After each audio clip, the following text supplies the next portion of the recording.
What do you get when two icons of the Industrial Revolution pile into a Model T and speed off to look for America? You get a one-of-a-kind road trip peppered with jazz-age characters like fiddler Jep Bisbee.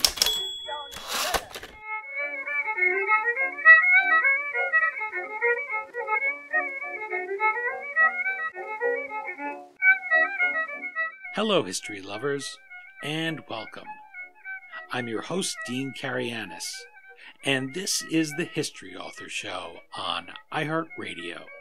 In this episode, our time machine welcomes aboard titans of a rapidly paving America. We'll tour a young nation in a hurry, where a new breed, automobilists, are dumping horses for horsepower as fast as the Ford Motor Company can crank out vehicles. Gassing us up for this journey is Jeff Guinn, author of The Vagabonds, the story of Henry Ford and Thomas Edison's 10-year road trip. Touring such vacation hotspots as the Everglades, Ford and Edison welcomed aboard an entourage that included naturalist John Burroughs and tire maker Harvey Firestone. But no matter how famous you are, then as now, time spent stuck in a car brought frayed nerves and zany mishaps, along with some literal bumps in the road. But there's no better way to get the cut of someone's jib, or to get to know them, than by taking these trips, by hitting the road and just finding where it takes you. Jeff Guinn is an award-winning former investigative journalist and the best-selling author of numerous books. They include Go Down Together, the true untold story of Bonnie and Clyde, and The Last Gunfight, the real story of the shootout at the OK Corral. Find out more about our guest at his Simon & Schuster author page, or toss him a like at facebook.com/Jeff Guinn author. Okay, now that we've pulled on those driving gloves and taken our turn cranking the engine to life, let's join Jeff Guinn and go riding along in our automobile with The Vagabonds. I'm joined via Skype by Jeff Guinn, author of The Vagabonds, the story of Henry Ford and Thomas Edison's 10-year road trip. Thank you so much for making time to hit the open road with the History Author Show. Well, Dean, I'm really pleased to be here. Thank you for letting me be on your show. Well, thank you for writing this book and then agreeing to talk with me about it, because both of these guys, you grow up hearing so much about them, and then when you get them together, say those old pictures, Babe Ruth and George H.W. Bush, when George H.W. Bush was at Yale, right, pitching. Right. Those are just great moments, and this takes us right there with these huge figures. They're almost superhuman figures. But I just thought, let's see what these guys are going to talk about. Let's just listen to them, and that's what you gave us. Well, that's what intrigued me. I mean, I never want to write books that have already been written. You always want to find something fresh, and I had no idea about this. So it was a learning experience. Despite this status that these men have as a cut above, they were the wealthiest, most famous men at the time in America. And yet I see your book title and it's The Vagabonds. So I start thinking of hobos riding the rails. I get a little Woody Guthrie music running through my head. And it seems so incongruous with these two guys who were looked up to and were really driving forces in American history. They adopt that moniker for themselves. So let's start right there with the title. What did that name mean to Henry Ford and Thomas Edison when they applied it to their team-up? Using the term the Vagabonds to describe themselves was kind of an inside joke. One of the things that's really important to remember, just in terms of the impact Ford and Edison could have culturally, beyond the cars, beyond the incandescent bulb, was that this was a period in America where there weren't that many famous people yet. You had radio still just barely becoming into existence, TV not even thought of. People had the newspapers basically, and that was it. Right up to Ford and Edison, if you look back at American celebrities, they're mostly politicians or military generals with a Mark Twain occasionally thrown in.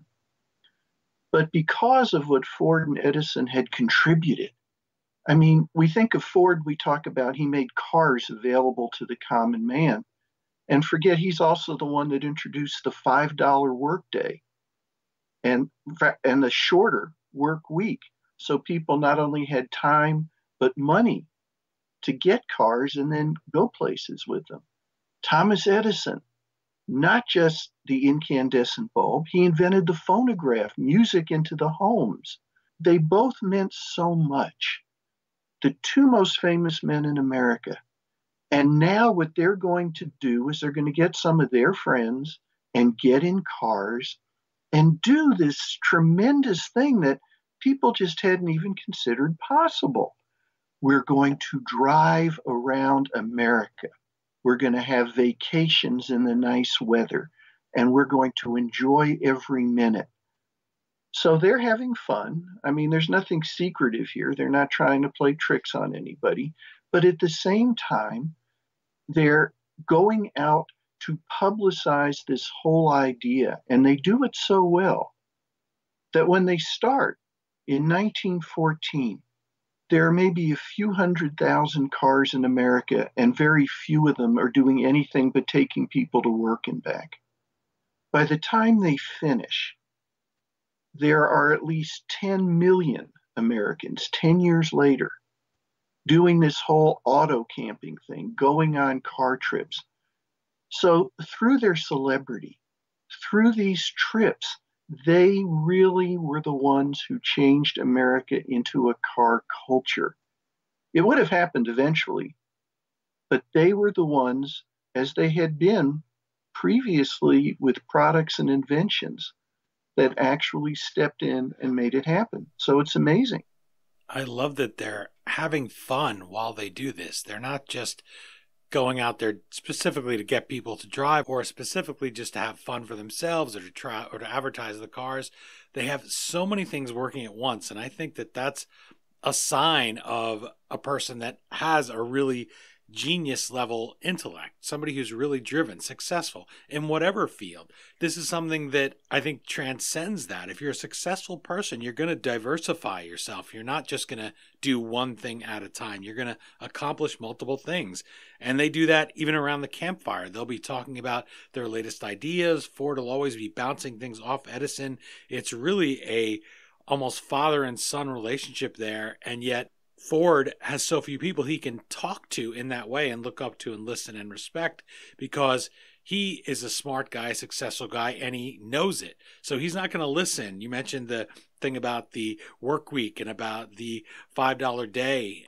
Those aren't his ideas. He has to be led into those, pushed into him. He wants his ideas, and that's throughout the Vagabonds. He knows what he wants to do, and he doesn't listen so well to just everyday people. And he has a good track record that shows him that that's the way to be. But with Edison, they can go out and they can be on the same level on so many things, have so many interests. And I like that. I liked having this peek into their lives where you bring us into the car with them and we just get to listen to them talk, as I guess we would if we were there and we were beside them on the actual trip with the Vagabonds. You know, they asked William F. Buckley once that if he could have dinner with Winston Churchill, what would he say to him? And he said, I would say, please speak continuously without interruption. And it's kind of that, you'd sit with these guys and you'd say, they have so much to say. I just want to listen to them. Well, see, that's one of the exciting things about this subject. And I would urge your listeners, if they like the book, it's not just something words printed on paper. Because Ford and Edison understood their celebrity, they knew how famous they were, the curiosity people had in what they thought, besides the things that they did. On these trips, they would bring along cameramen. There are films of them just sort of romping in the woods together, wood chopping contests, high kicking contests, having fun. They kept journals. Ford kept pocket notes.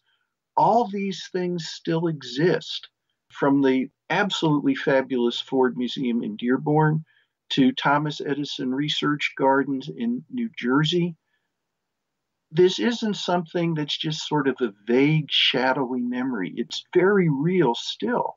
And the nature of the relationship between Ford and Edison was something I didn't understand until I started the research. They became the two most famous men in America. No one else besides the two of them could understand the pressure that each was under to keep producing new miracles. Their wives couldn't understand that. Their friends, no matter how famous, couldn't understand that. It was Ford and Edison, and they could communicate to each other in a way that was impossible for anybody else in the country. Yeah. When they met in 1896, Thomas Edison is already the most famous man in America. Henry Ford is simply a minor cog as an engineer in one of Edison's companies. Ford, at a banquet, manages to sort of force himself into the great man's presence, talks about some gas-powered engines that he's trying to produce. Edison, who is always encouraging to the young, says, "Oh, young man, that's the thing, you keep at it." He just meant to be nice. Ford took it as sort of an order from his idol. And so, 14 years later, when suddenly Henry Ford has become just about as famous as Thomas Edison, a lot richer because he's a shrewder businessman, he sends off to Edison asking for an autographed picture.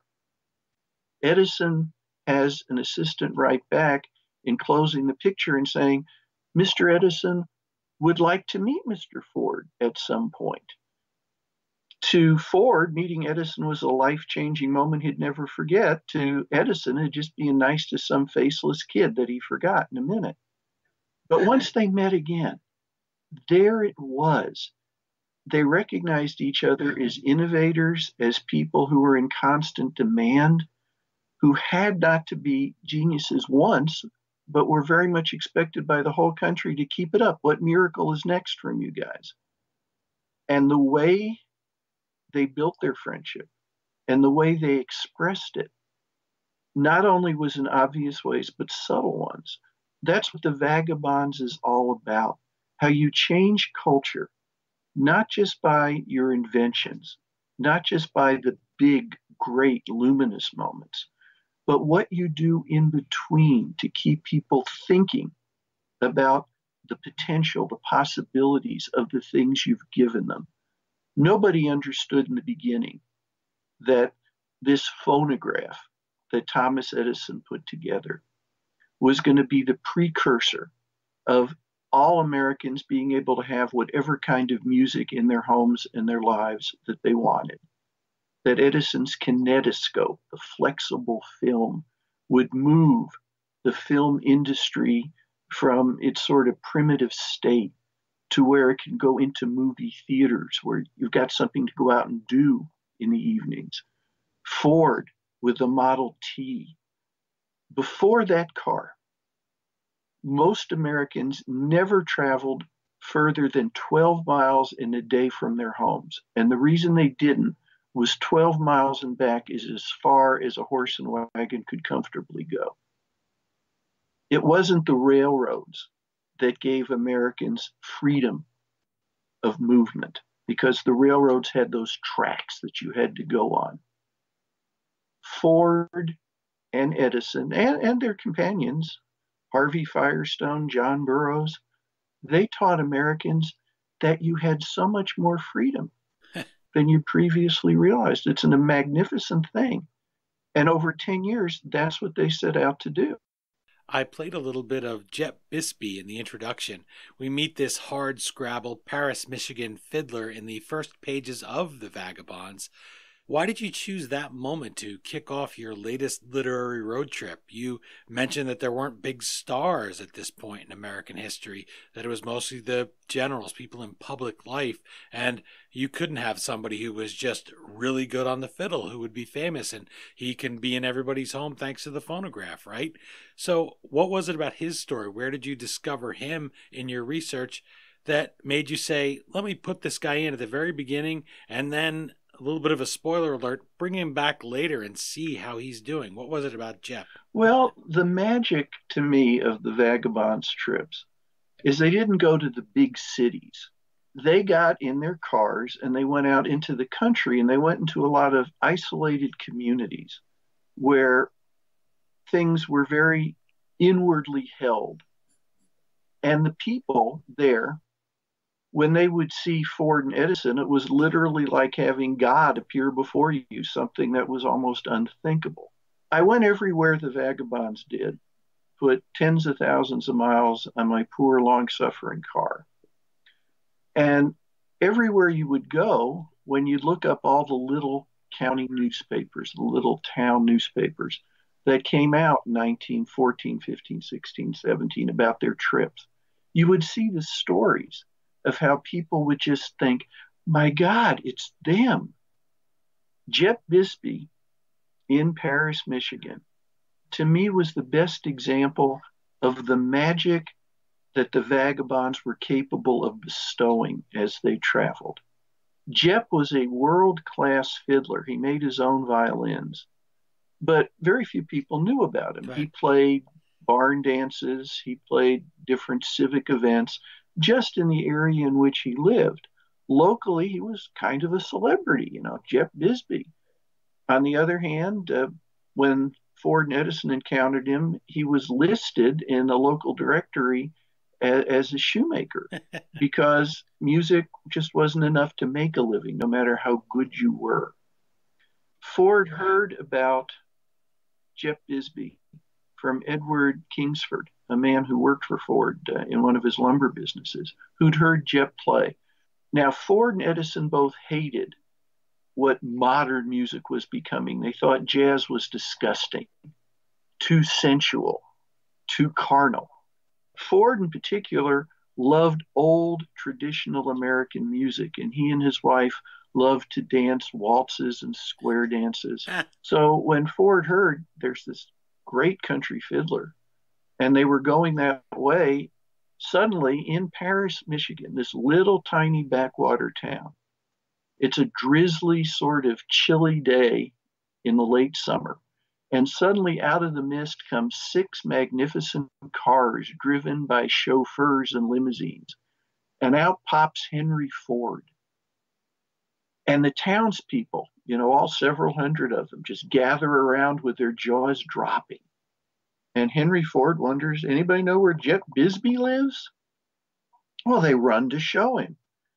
And now there's a knock on the Bisbee's door, and Mrs. Bisbee opens it, and there stands one of the most famous men in America. Can I come in? Can your husband play fiddle for me? Jep does what he's asked.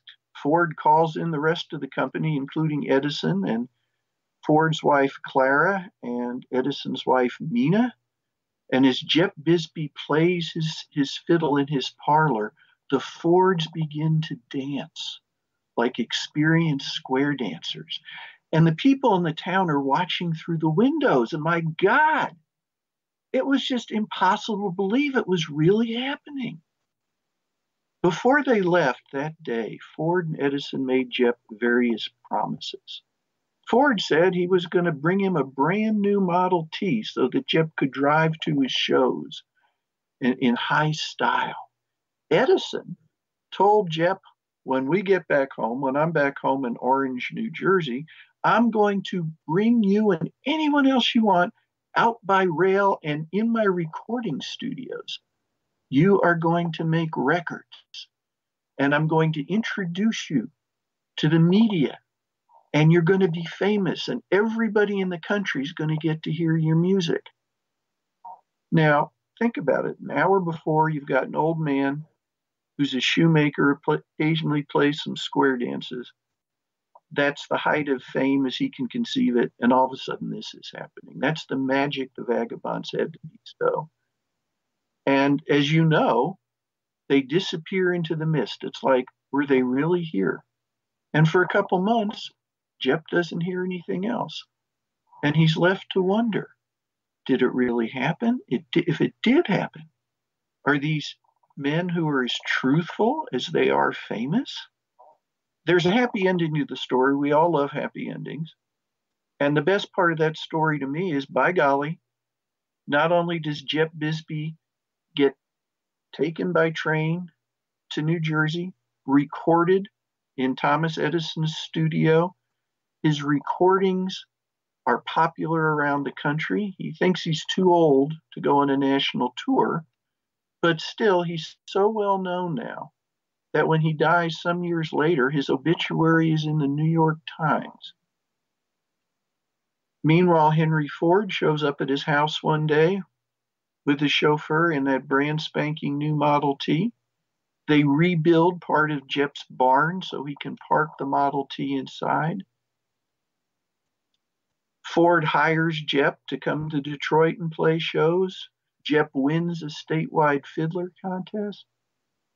And later, even though he's mostly illiterate, this old man scratches out a handwritten note to Ford saying, "Without you and Mr. Edison, they would have forgotten me. But because of you, everybody wants to hear me play."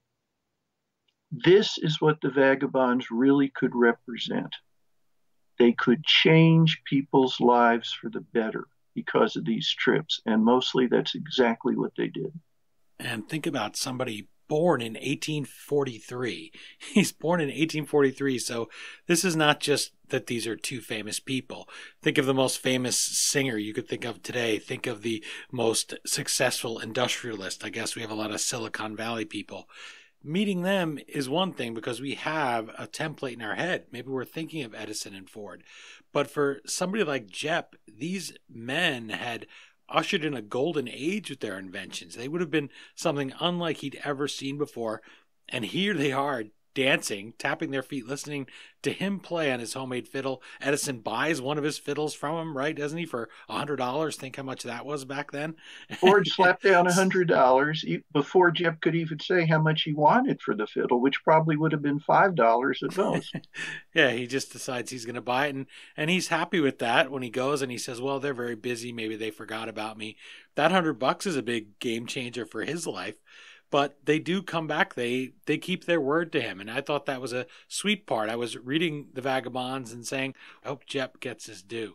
And so I was happy to see that he did. It's nice that the guy is able to meet these people and that you found a story that we can all relate to. We can all relate to somebody dropping into our lives. They're angels, heaven sent to him. And also, because he's a musician, that's music. As listeners heard at the top of the show, that's a piece of America that's lost forever if that guy passes away. We can't hear a lot of the greats sing, but we can hear him play. We can't hear Shakespeare's voice. We can't even hear many of our early presidents. We can't hear Lincoln's oratory. So this is the kind of thing that Edison's invention does. And when they come together, think of the drive-in movie. We immediately get an image right there in our heads, a vivid thing of what that meant to the America of a certain time. Well, that's these two men together. Without them, that doesn't happen, or it happens much later. There's so many other things. You're so correct. Now, there are obviously modern innovations that would have come at some point, but many things happen because of Ford and Edison and these trips. We've got paved roads because as more people drove, they bought more gasoline, and gas taxes is what improved the roads finally. When camping out became a little too onerous for all the millions of people who were doing it, they had motor camps, auto camps that morphed into motels, gas stations. Before the Vagabonds popularized car travel, if you wanted to buy gas for your car, you had to find a hardware store, and they sold it to you in a can. But because of them, fuel pumps set up beside roads, restaurants by roads so people could stop and get meals. All these things really had their genesis with the Vagabonds. Everybody knows about Ford and the Model T. Everybody knows about Edison and the incandescent bulb, but they don't realize when they pull off the road into a McDonald's, they probably have to thank the Vagabonds for part of that too. So much impacts us. You get that throughout the Vagabonds. And that led me to wonder, even though this history is all around us all the time, every roadside stand, you can trace back to this idea, every roadside attraction, the world's largest ball of twine south of the border there at the border of North Carolina and South Carolina. All of these things, it changes the culture, as you put it, and it makes a whole world of its own. It's something that they throw these rocks in the water, and then the ripples are just everywhere. And yet I had no idea of this story. Perhaps you heard of it before, and that's what I wanted to ask you, where the genesis came from, because your previous books cover such a wide range of subjects. You have Bonnie and Clyde, the Old West, Charles Manson. In fact, here it says right on the cover of my dog-eared copy of the Vagabonds, best-selling author of Manson. And now we're back in the 20s with them, in the very early 20s. How did this real-life buddy film, or crossover comic, as I like to think of it, you see two of your heroes together for the first time, and it's really a fun thing. You say, what are these guys going to do? What hijinks are they going to get up to? How did they catch your eye for the first time? And as an author, you said, hey, there's a book in this, and it becomes The Vagabonds. All of my books really are about eras in American history. I try to pick iconic individuals or events, and using their lives as a framework, I'm trying to show the context of the times. I'm not just trying to say what happened and how things happened, but why. Because history is never a coincidence. It's not luck. Everything's woven together. There's no history in a vacuum. When I wrote about Manson, I really wanted to write about the late 60s in America. The Last Gunfight, the Shootout, the OK Corral, which wasn't a shootout really and didn't happen in the OK Corral. I wanted to write about the settling of the American frontier. In writing these books of mine, I always drive everywhere that the people I'm writing about went. I don't fly out places. I want to drive. I really want to see the land. So that meant I was driving a lot, and I was enjoying a lot of amenities, and I found myself wondering about motels and gas stations. You know, where do all these things come from? And you start to look back at history, and then all of a sudden you see there's kind of a common thread. And some of these threads led back to men I'd heard of, certainly read some books about: Ford, Edison, John Burroughs, one of the famous naturalists in American history, Harvey Firestone, whom all of us of a certain age remember from the Firestone tire jingle on TV. And it was just astonishing. There's nothing better than writing a book where you are surprised and thrilled as you go through the research and you begin to see how things link up together. My theory is that if I get excited, if I have fun researching and writing a book, maybe I can share that sense with the reader. I had no idea how America became a car culture. And so I thought, okay, I'm going to write that book, not about the cars themselves, the mechanics of them, and so forth, but what there was that convinced America, we're going to change, we're going to do this now, and everybody is going to sort of jump in at once. And having written that, working on writing that book, then of course I found other things, surprising parallels to today politically, historically. So much is woven into their story. Yet it's a nice fast read, which I liked. I'm looking at the book as you're talking about how much is packed into it, and I almost want to pick up my copy and shake it and say, wait a minute, all that can't possibly be in here, all these stories. But it really is. You touch on all of those things. Ford has a political career, that's all in there, and it's a full 10 years just of the road trips. So that's all tight writing, all weaved in there, and feels like a road trip. When you get home from a road trip, you start talking about all the things that happened and where you stayed and the things you saw. Of course, they have the benefit of reporters following them, and whenever they roll into town, somebody's going to do a story or 10 on them and try to get interviews, and never mind speaking to people like Jep Bisbee, who just had them in their house and asking them, what did it feel like? And back then, a big thing to do was you'd say, I shook the hand that shook the hand of the famous person. So I'm sure that they were pumping the flesh there with Jep Bisbee to want to shake the hand that shook the hand of Edison and Ford. There was a lot of material, I imagine, for you to dig through. How did you go through that? I always like to get an idea of how an author goes about the research end of it. And here, these guys are just huge. There's so much copy, so much ink spilled and dedicated to them in their careers. Not to mention the museums. They each have their own museum.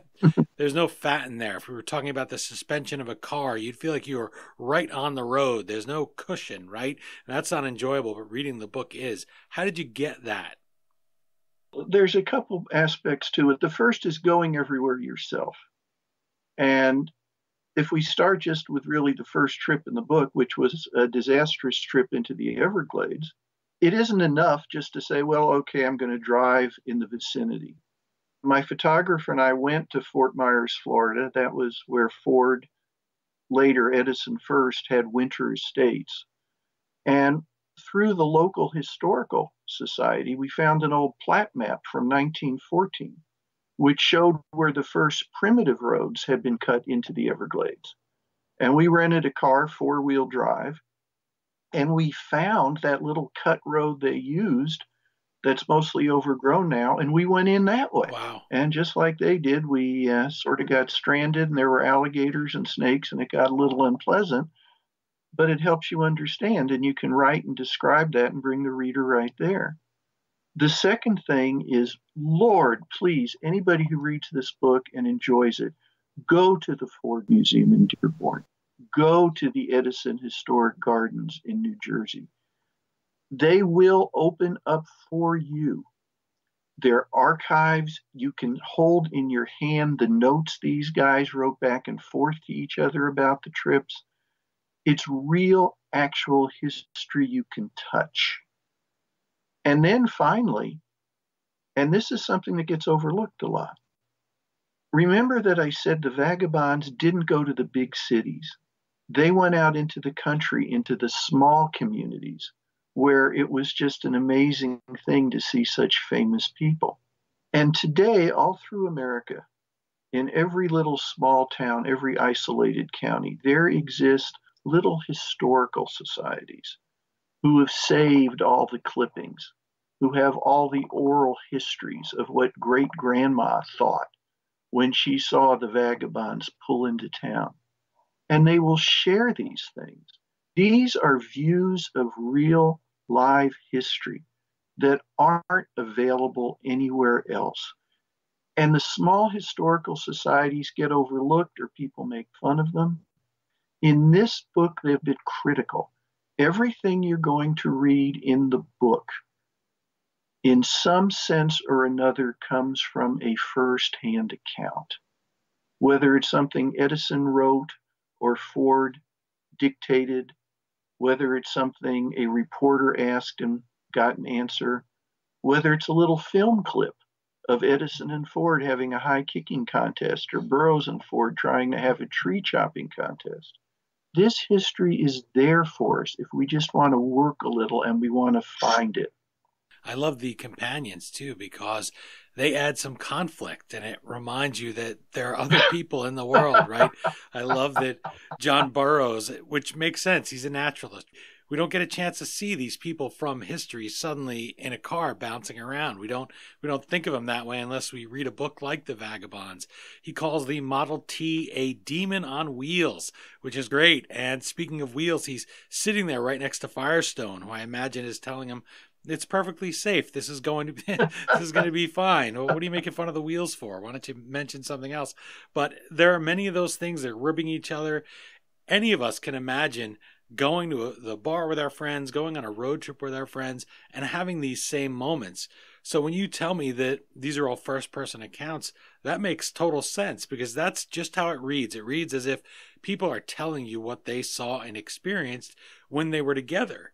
And the junior partners, so to speak, are writing just as much. They're leaving a record. They would have been guys who had a lot of star power at the time, but nobody's going to out-star power Ford and Edison.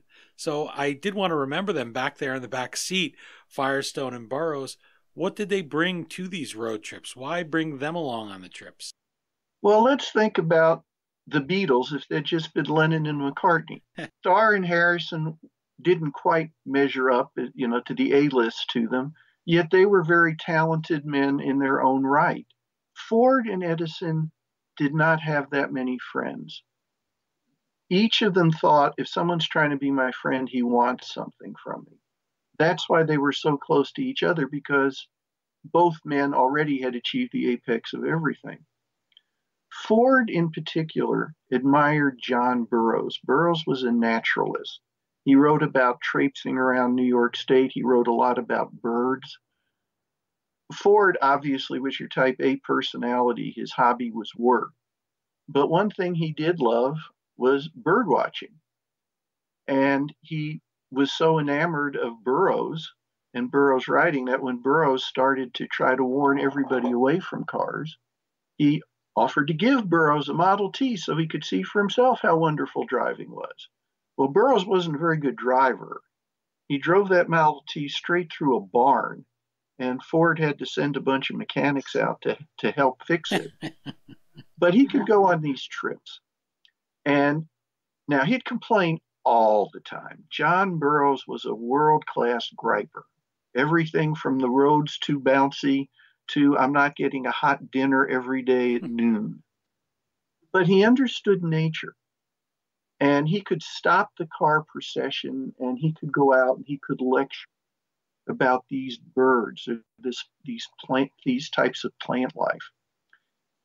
Ford is fascinated. Edison is taking notes because Edison is very interested in plants at this time. He's trying to come up with ways that the United States can develop its own sources of rubber. So you've got that knowledge, plus Burroughs has a certain entertainment quotient. He is a writer, and he complains loudly to Edison and about Edison that you made movies happen, and movies are going to be the ruin of mankind. Young people aren't going to want to read anymore. They're just going to go to movies where they don't have to think. The ruination of America is coming, and you're part of it. And let's face it, we still hear things like that. If Burroughs were alive today, he would find his Skype interview to be horrifying because we're not conversing. But he had this knowledge of nature that just made a difference. It resonated with Ford and Edison. As far as Harvey Firestone, Firestone is in himself a great and prominent man. He has come up with some of the kinds of tires that are going to be more resilient on these terrible roads in America, where most of the roads are called wish to God roads, as in the drivers wish to God they weren't driving over so many rocks and in so many ruts. He's one of Ford's biggest suppliers. He's earned Ford's respect because he delivers a top quality product for a reasonable price. I really admire Firestone in this story because he was entitled to his own ego. He didn't have to sort of be factotum to Ford and Edison and take a lot of verbal abuse from Burroughs, but he sublimated his own desires because he felt these were men who were greater than he was, and it was an honor to assist them. And quite frankly, when they're out there, they're a great advertisement for Ford Model Ts, for Edison phonographs and light bulbs. And let's face it, those are Firestone tires on the cars. So it's good PR as well. You said that about wish to God roads, and I was looking at the tires here on the picture on the cover of the Vagabonds, and I was thinking that back in the days, my dad worked for Ford for a while, and they would call them Maypop tires. If your tires were really, really bare or really cheap, they'd say, well, they may pop. So they'd call them Maypop tires. And that's what it made me think of there. You mentioned rubber. People probably don't think of where we get rubber from, but here we go. That's one of the things that they're trying to do is find a replacement for rubber. So there's so many things that are at play there. The tires, now it's the Michelin motto, so much is riding on your tires. But without the tires, the car is useless. So how amazing to get them all together, and that Burroughs and Firestone are willing to literally at times take a back seat and just be happy to be together. You mentioned Burroughs griping, and I chuckled to myself. I said, Well, every road trip needs that, right? Every road trip needs somebody to complain. Not so much fun when you're on the trip, but when you want to hear that story after, that adds so much to it, because that's the person that in the old slapstick comedies of the early years of the movies that Edison helped bring us, that's the person that's always so funny to watch them be frustrated because they fall into a pond or a bird flies out or something, right? And gets them. Like, those guys are so interesting. It adds that to the whole story. Well, it's a very human story. I hope we get a sense of each individual.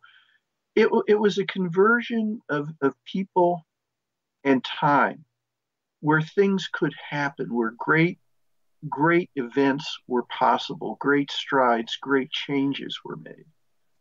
And if we look at this history is really cyclical. The things that happened before seem to happen over and over again. During this period with the Vagabonds, American culture is going to change forever. And on the coast, particularly the Northeast coast and out on the West coast, on the Pacific coast, everyone's moving forward. There's embrace of change. There's talk about how we've got to move on. We've got to become better. Middle America is fearful. We're losing our way of life. They're trying to take our beliefs and they're making fun of them. And there was great antagonism in America, Middle America versus the so-called elite coasts. And one of the reasons that Edison and Ford were celebrities above all else was that in the media, mainstream media, Ford was mocked a lot. He said a lot of things that set him up for ridicule, and by God, the media followed through and did it. And even Edison came in for his share of criticism. But in Middle America, they're the people who put light in those farmhouses. They're the people who actually gave you a Model T so you could go see Grandma and Grandpa in the afternoons on Sundays, where you hadn't been able to do that before. So they were beloved in a special way in the heartland of America, and they were critical to the cultural change going on in the coasts. If we look at America today, we've got the same sort of heartland versus the coast thing going on. Ford was considered a likely candidate for president because he promised he was going to go throw a wrench in it. We're not going to have any more of this layered, larded incompetence in Washington. You know, a businessman can go in and straighten everything out. Ford got a lot of his appeal in the Midwest by making terrible anti-Semitic comments, appealing to certain prejudices in people who supported him politically. These things resonate in history. They happen. We think they're isolated, and then they happen again. So if you read the Vagabonds, you'd probably say, wait a minute, a lot of these things are still going on today. And it's true. You're enjoying my ride with Jeff Guinn about his latest book, The Vagabonds, the story of Henry Ford and Thomas Edison's 10-year road trip. You can find more about our guest at his Simon & Schuster author page, or toss him a like at facebook.com/Jeff Guinn author. Thomas Cobb, author of Crazy Heart and Darkness, the Color of Snow, writes of your book, quote, "Meticulously researched and gracefully written, The Vagabonds shows us the architects of the 20th century in a new and fascinating light." And he calls it a great read, which I have to definitely agree with. I really enjoyed it. In fact, it was months before recording this that I read it, so I just couldn't wait. And you can see I'm still passionate about the story. You can hear it in my voice, I hope.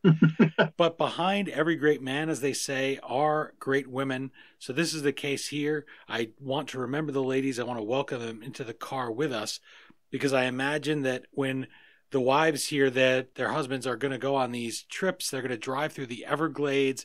I'll just speak for myself and my wife. She always says her idea of roughing it is the Holiday Inn. So I'm not getting her out there into the Everglades where there's no roads to drive through that, the mosquitoes, just forget it. She's not getting in that car with me as much as she loves me. So that adds yet another layer to this. It's almost as if this is a novel. Of course it's not. It's all nonfiction. You have some things in there from Mina Edison's journal. It's yet another resource.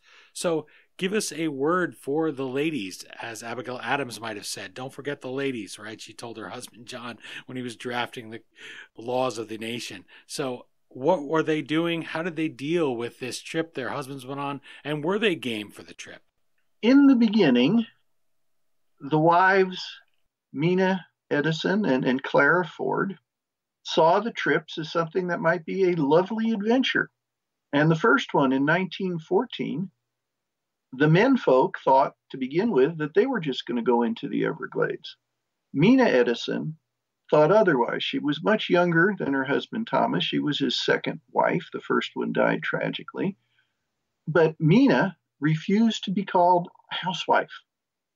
She said she was a home executive, that everything women did was just as important as what men did.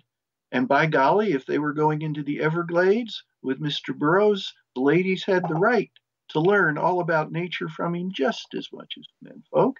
And she and Clara Ford were coming. Clara Ford was, I don't think so. She was petrified of snakes. Oh, boy. Mina promised it's going to be fun. It wasn't. They got caught in a terrible rainstorm. They got stranded in the Everglades. There were plenty of snakes and some alligators to boot. And at the end of that particular trip, it looked like that was the end of the ladies going. And for several years, it was just the men. 1921, though, the guests on a trip in Maryland were going to be President Harding and the First Lady. Well, by golly, Mrs. Edison and Mrs. Ford were going to hobnob with Mrs. Harding. They decided they would come along on that trip. And for the first time, the Vagabonds had to have sheets besides blankets because Mrs. Ford said the President and First Lady needed nice bedclothes. Unfortunately, Mrs. Harding became indisposed and never showed up. But once Mina Edison had her teeth in the trips again, the ladies were going to go from then on in. They became a big part of it.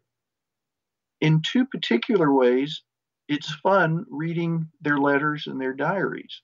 Mina Edison couldn't stand Henry Ford. She thought he dragged her poor husband around in lots of unnecessary ways, and Mina looked for ways to plague Ford. A favorite was that every year Ford would want to give the Edisons a couple new cars, one for Thomas Edison and one for Mrs. Edison. Well, Mrs. Edison would complain that her car rattled, and poor Ford, who wanted to please her, would send his engineers and his mechanics to New Jersey. They couldn't fix the car. She'd complain. He'd say, I'll get you any car you want. She'd say, no, I want this one. Fix it. Knowing that car would always rattle. There was another year when she drove him crazy because she wanted a blue car, and he sent her one. And then she kept his paint people busy for months trying to find the exact shade of blue that she knew she wanted, but couldn't quite describe. She liked making Ford uncomfortable. Clara Ford, on the other hand, lived to try to support her husband. The only time she didn't was when he decided he would run for president of the United States. And she fiercely opposed that. It was the only time she ever told him no, that she wouldn't go along with something. If it hadn't been for her, I think Henry Ford would have run for president openly, and I think eventually he would have been elected. And we have no idea what kind of chaos might have ensued because Ford had no idea how to govern beyond the fact he was going to be president and he was going to tear the whole thing apart. The ladies were good friends, Mina and Clara, and Mina wrote to her son that the only reason Henry Ford wasn't going to run for president is because Mrs. Ford wouldn't let him. And then Mina added, she understands his shortcomings better than he does. So the ladies are critical. Sometimes they add a sort of comedic flair when they're getting drenched in the Everglades, but sometimes they're right there in the middle of things, and they too are changing American history. The Great War hits America during the period of the Vagabonds, and Ford tries his best to oppose it. He's really flat out against it. He's really loud about his opposition, tells anyone who will listen. He corners people in the military and starts telling them how this is ridiculous. It's just the bankers, the rich people trying to make money off the war. We shouldn't be in it at all. Leave Germany alone. Let's stay out of it. How did those real life events and unpopular opinions, such as launching a peace ship to fight involvement, all of Ford's efforts, this is in the run up to the war. He's not opposing the war when we're actually fighting it, far from it. But how does that test the Vagabonds' friendship? Because I could see that really splitting people apart if they didn't have that fundamental bond. It could have split Ford and Edison apart. Edison was a believer before the U.S. entry into the war for preparedness. Let's get the army ready. Let's be ready if we have to get into this to be able to go in and win. Ford was absolutely anti-war. And even though they were such close friends, occasionally that they sniped at each other through the press, they never, ever would disagree in person. If one had an opinion he wanted to pass to the other on a personal matter, they would have their secretaries pass messages. That saved them both the potential embarrassment of disagreeing so strongly one-on-one that they couldn't be friends anymore, that the friendship would be weakened. Edison thought the peace ship was a terrible idea. When Ford asked him to go, the idea being that some of the best minds in America would get aboard a ship and they would travel to Europe and through a series of lectures and discussions would convince the warring European powers to set aside their weapons. Edison knew that was never going to work. He had to tell Ford no, he would not go. Later, when Ford got involved in a war with the mainstream media and ended up suing the Chicago Tribune for $1 million for labeling him an anarchist, Edison had his secretary write to Ford's secretary saying, Mr. Edison hopes with the war over, Mr. Ford will simply forget this thing. But he'd never say it directly. They loved each other so much, and love is a good word for it. I mean, they felt this attachment to each other that they literally couldn't for anyone else because their lives were so different from anyone else's. They would support each other in time of personal trouble. When Edison's factories in New Jersey burned down, Ford showed up and just said, you'll need some money. Let me know if you need more, and handed him a check for $750,000, which in 1914 was even more than it is today. The war could have split them up. The fact that it did not tells how much regard they had to each other. If you're really friends with someone, you have to allow them to have their own beliefs, even if they differ from yours. And they did that. Age starts catching up with Thomas Edison, and the government welcomes his help in the Great War, his ideas for defense, but they really just shelve them. They don't put anything into practice, which seems like a real waste of mental resources. I would love to have him working on some of these things. Imagine how he could have advanced the way that we were fighting that war.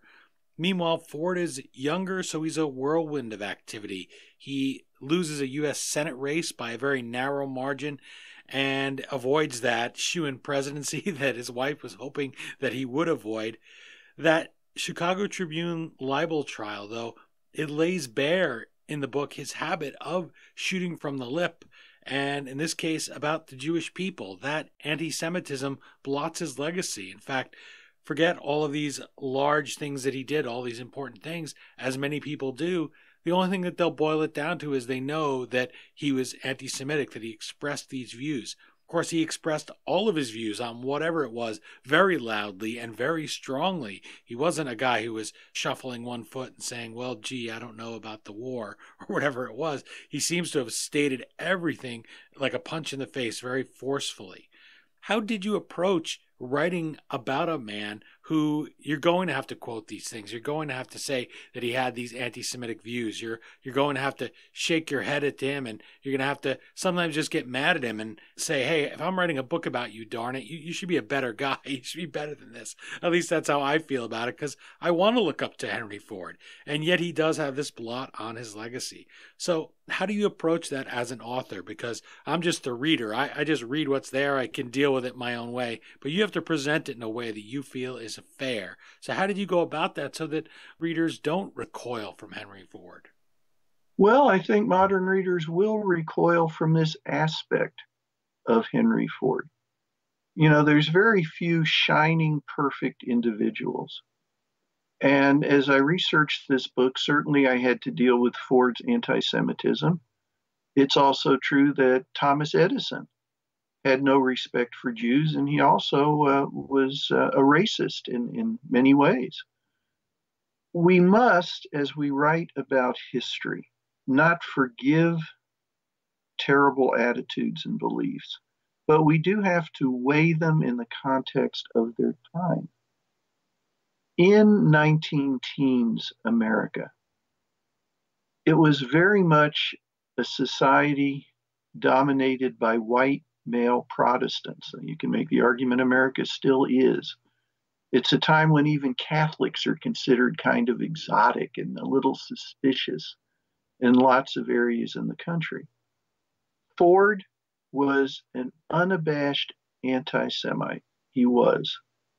And in this, he had a lot in common with a lot of other Americans, particularly ones who grew up at that time in Middle America. The fact he expressed them so crudely and for so long is wrong. It's disgusting. We can't judge him only on that. Learning about these things that he believed, that he said, I don't know that I ever would have wanted to consider him a friend. That doesn't take away from the fact in so many other ways he made great positive contributions to America.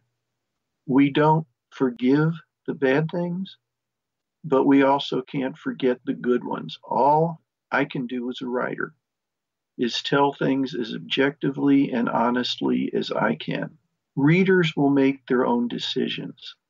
It's not my job to decide for them how they feel about someone. What I can do is I can work my tail off to give them the facts so they can make their own judgments. I probably would have felt the same way about Florence Harding, the Duchess, if she had come. You talk about hobnobbing with her, and I thought to myself, I can't imagine that First Lady. I mean, they called her the Duchess. That gives you an idea. Her husband called her the Duchess, President Harding. So she would never have been somebody who you'd want there, and she's not particularly wonderful person. I don't think you'd ever consider her a friend. It's hard. And, to a certain extent, the things he said then still hurt him today.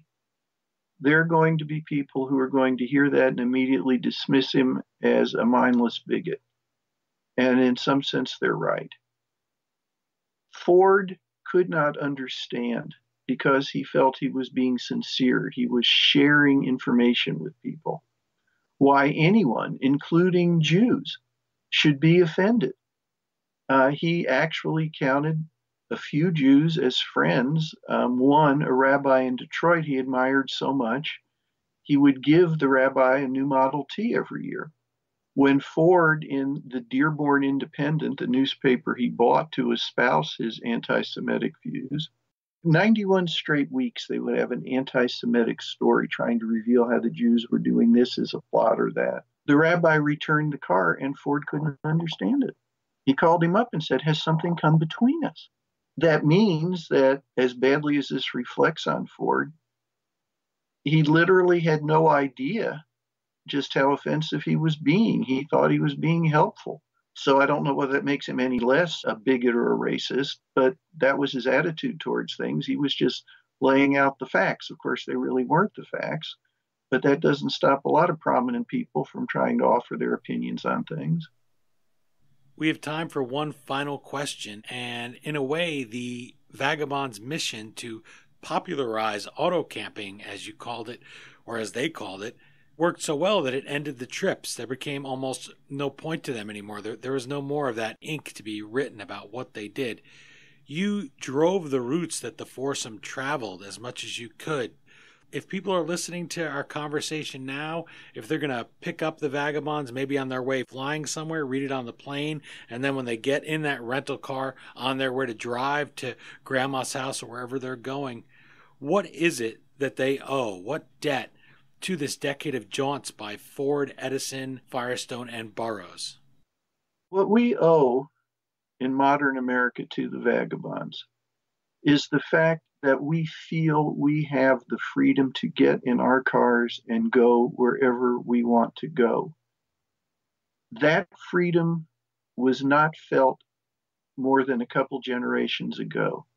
Because of Ford and Edison, that gift, the gift of freedom, the gift of movement as we wished, became part of our heritage.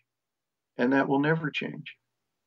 Well, Jeff Guinn, author of The Vagabonds, thank you so much for welcoming us into your Model T for this one-of-a-kind roll through the earliest days of motor hotels, rest stops, parkways, and, of course, with all respect to Mr. Firestone, flat tires. Certainly going to get some of those on a long road trip.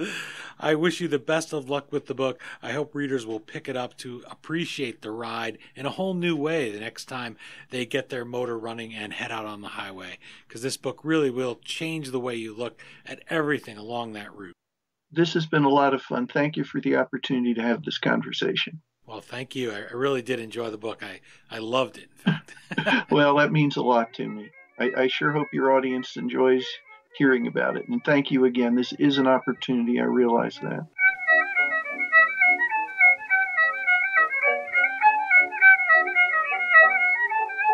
Again, the book is The Vagabonds, the story of Henry Ford and Thomas Edison's 10-year road trip. You can find the Amazon link to purchase your copy at historyauthor.com. By buying the book through historyauthor.com, you help us keep the flux capacitor on our time machine humming like usual. It's the next best thing to chipping in for gas money. Thanks to Jeff Guinn for joining us and for putting us in the rumble seat with two 20th century giants. Find more about our guest at his Simon & Schuster author page, or toss him a like at facebook.com/Jeff Guinn author. And while you're at it, let us know what you think of the book and the interview on Twitter at HistoryDean, Instagram at The History Author Show, or facebook.com/HistoryAuthor. That's it for this Road Warrior installment of The History Author Show. I hope you'll join us for our next all-new interview right here on iHeartRadio, or enjoy one of the written Q&As we post at historyauthor.com from time to time. And if you're an iTunes subscriber who liked what you heard today, please take a minute to leave us a review. Well, until our next trip into the past together, thanks so much for time traveling with us today, and have a great week. The boys won the war and came home from the fight. The last night on Broadway was almost his night. But ever since then, it's a different street. Gone are the places where the gang used to meet. We still call it Broadway, but what's in a name? Take it from Georgie, it isn't the same. On the east side, west side, things ain't like before. There are tears in the eyes of the regular guys. Oh, New York ain't New York anymore.